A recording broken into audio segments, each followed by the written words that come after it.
อันนี้เป็นเหรียญที่เขาได้มาในมื้อนี้เนาะจะเป็นมีเหรียญ20จุกแล้วก็50จุกแล้วก็มีเหรียญหัวหนามเดี๋ยวเราสิมาเบิ่งน้ำหนักกันมาตรฐานเนาะก็เนาะนี่เหรียญทำอิฐเนาะน้ำหนักถ้า5.4แทงแล้วผ่านเนาะอันนี้ผ่านเนาะมาต่อกันตัวนี้ฮอดบ่อันนี้ก็5.4ผ่านอันนี้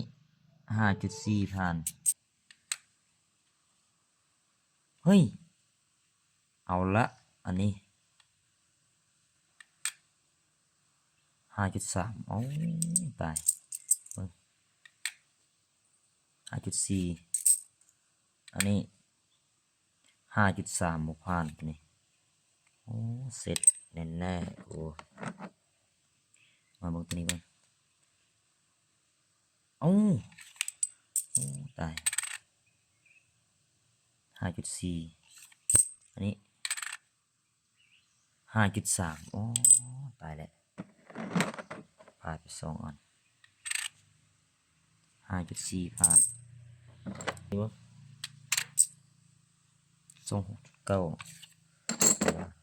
ตัวนี้26.9นี่เนาะเหรียญหัวหนามแม่นผู้ใดมีแบบนี้แม่นรับซื้อเนาะอันนี้ของแท้หมดเนาะบ่ผ่าน2อันแต่ว่าเฮาสิมาลองด้วย2อันนี้เฮาต้องลองด้วยน้ำกรดเนาะใส่น้ำกรดเอาเนาะนี่เหรียญนี้เหรียญงามเนาะตัวนี้เนาะซื้อในราคาพิเศษเด้อเหรียญงามแบบนี้เลย